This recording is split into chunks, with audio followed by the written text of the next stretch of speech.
Hello friends of the Homestead, and welcome back to another episode on how to fund my homestead. Now, I originally had intended to make those videos every single week, but last week it turned out that I actually had a vomiting bug. So I was down, I was just miserable.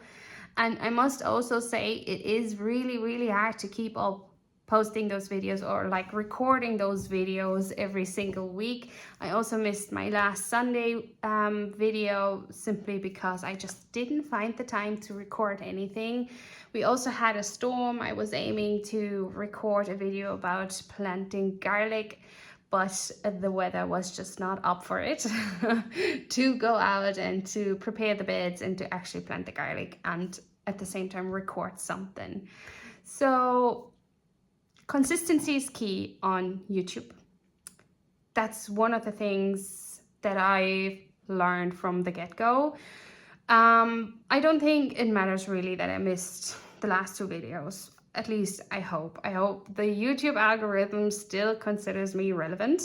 I have been really upping the game with the shorts on this channel, and I'm getting a lot of clicks and a lot of watch hour, which is great. So there is at least the sign for the YouTube algorithm that I am active on the platform. Despite not having posted a long form video, I'm still doing the shorts. Probably just like everyone else out there these days, I am working with ChatGPT together to kind of get ideas, especially for the shorts, and get ideas for the scripts of the videos, etc. And something that ChatGPT all by itself constantly says, you need to be careful not to burn out.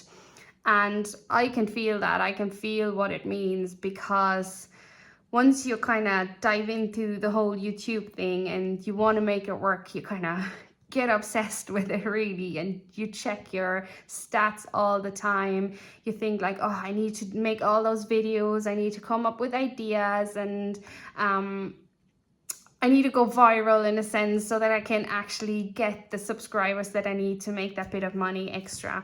You're really getting sucked into this whole universe of YouTube.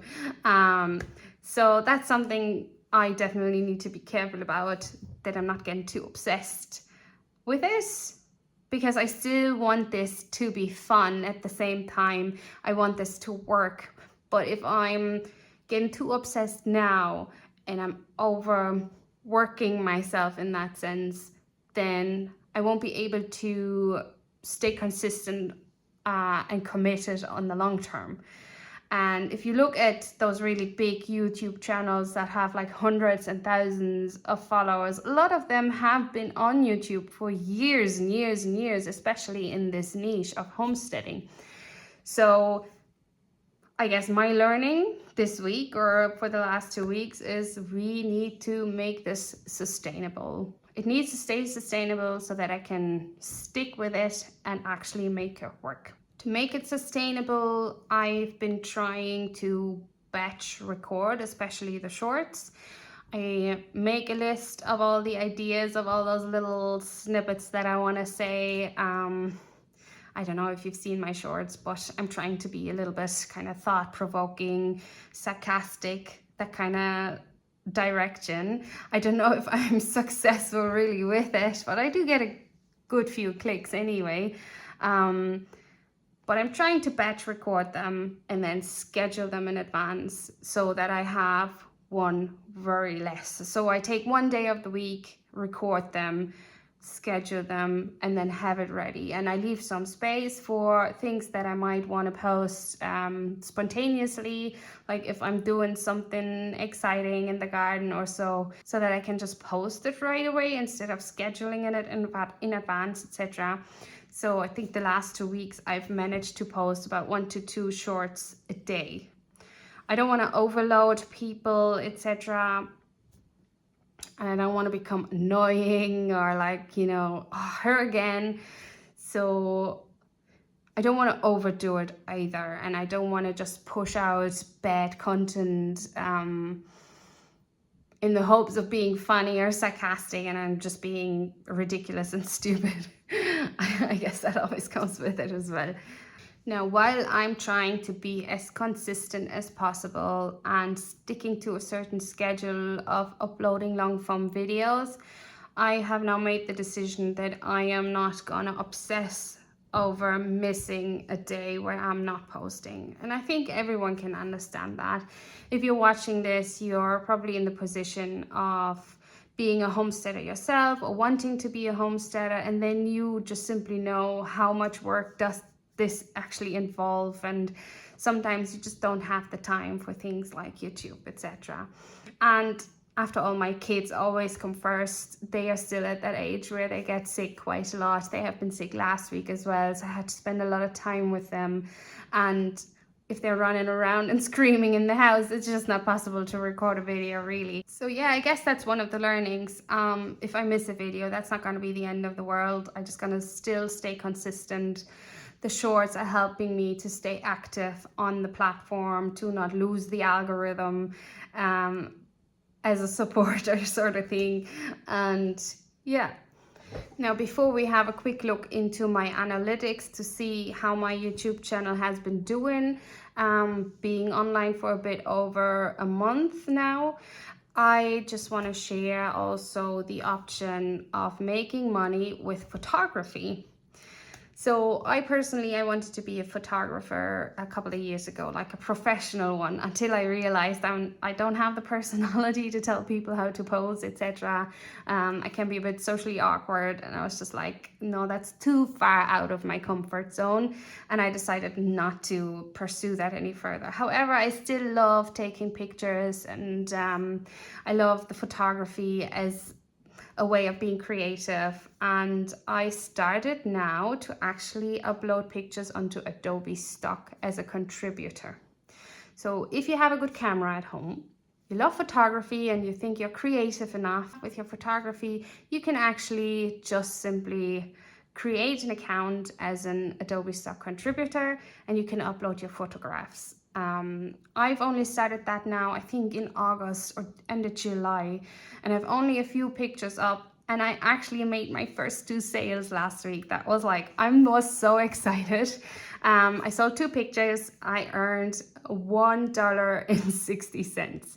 So it's not a lot, but I mean, every little counts, and it's just beginning because my portfolio is still very, very small, so there's not a lot to explore on my page just yet.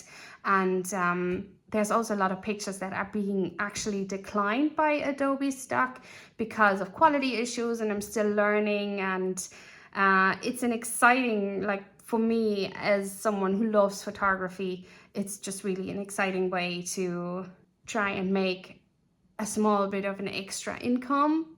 They say it's really only worth it once you have a portfolio of over 1,000 photos. So it's going to take a while until I have that built up, especially considering that so many pictures at the moment are being declined. But you can look into those pictures, you get a little note, so you have a rough idea what's wrong with it, and you can learn from it to make it then better in the future. There are other websites just like Adobe Stock, like Getty Images and Shutterstock, where you can upload your photos as well to be paid. I've decided to only go with Adobe Stock for now because I don't want to overwhelm myself and burn myself out again, and just kind of figuring out the ropes, how it works, etc., how my pictures are received, are they getting any sales, which of my pictures are actually the ones that are being sold. Just really kind of trying to learn everything about it before I eventually move on to other platforms as well.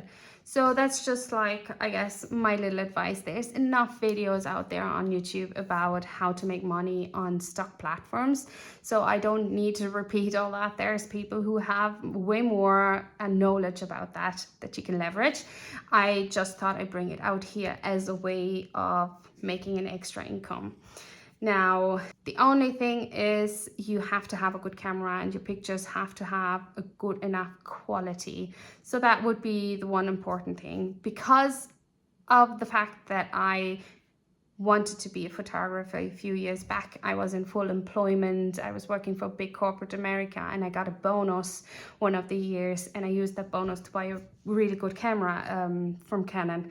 So I still had that lying around, and I figured I'm not really using it since I had my little children. So it was a good way for me to get it back out of the cupboard, make good use out of the money that I spent into it, get back into the hobby of taking pictures and being creative.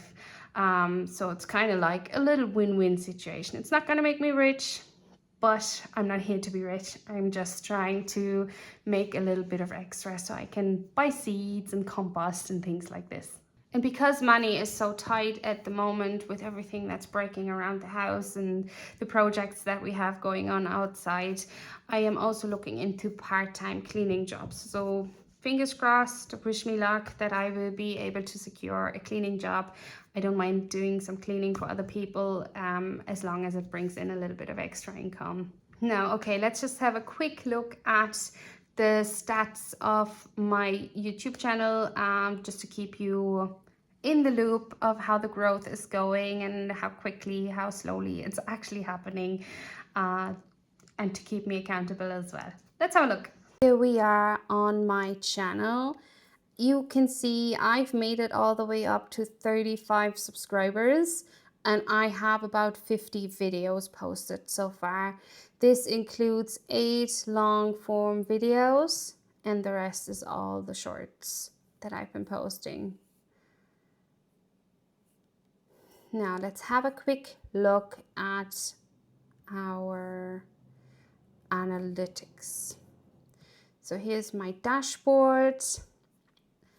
Again, you can see here 35 subscribers, and I have 24,000 clicks altogether, and I have over 50 watch time hours already.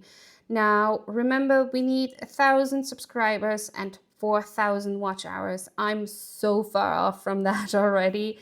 But honestly, I am online since September, no, the end of August. So it's maybe about a month and a half. So from that point of view, I am delighted with the amount of clicks I have, with the amount of watch time I have, and also with my subscribers. Thanks to everyone who has subscribed and who's following me along and who's watching my stupid little videos. I'm very grateful for that. And yeah, I'm still excited to be doing this. I just need to take out the pressure a little bit and that obsession of checking my subscribers every single day, etc. Just kind of taking it a little bit easier and accepting that this is something we do for the long run. It's not a quick money making machine. We have to be serious about it. So we have to create good content and not just some rubbish, and just keep going and staying consistent, and then hopefully we will someday be here at the subscribers with 1,000 and the 4,000 watch time hours. We will see how long that's gonna take. Maybe one day one of my shorts will hit the jackpot. You never know. I have also gotten a good few comments now on some of my videos from very nice people. Thank you so much for everyone who's commenting, because obviously that's showing the system as well that we are relevant in a way, and people are interested in the content and they're commenting, and then I'll be answering to those comments to make sure to keep people engaged, etc. But yes, that's all I can show you in regards to my analytics, and that's it from this point of view. So yeah, not bad if you ask me. I'm not unhappy about it. Obviously, I'm eager to be growing quicker and to reach my goal quicker, but we just need to learn to be patient and to stay consistent, and that's all. I'm super grateful, as I said, for everyone who's been following along, who's making the time to actually watch the videos and to comment. I definitely will return the favor once it's calmed down around here a little bit. I'm actually preparing for my first market at the beginning of November. So I'm doing a lot of crocheting and working with my dried flowers. You can see all my pumpkins here in the background. I've been selling those dried flower pumpkins. I'll actually show you. So this is what I'm doing at the moment. All these flowers are dried from my garden, from my small little flower field. So it's super fun. I love being creative in that way. And it's actually, these pumpkins are really popular and they're selling really, really well. And I've been making those crocheted pumpkins as well with dried flowers, which is a nice combination, and people just love them. So that brings in extra income and is a great support for my small little business. For today, I have nothing else to say. Today we have quite a bit of moody, rainy, dark day sort of thing. Typical autumn, but supposedly the rest of the week is going to be sunny, and I hope to be recording my garlic video so I can post that next Sunday. So yeah, keep it up guys. Thanks so much for watching. I am not sure if I'm going to do these videos every week. Maybe every other week will be sufficient. I don't need to show you every week that I've gained a handful of more subscribers, unless obviously something really explodes and suddenly I've got a lot more new subscribers. So possibly doing this video every other week might make more sense. I don't want to bore people to death here either. Again, thanks for watching, and I see you again soon. Bye!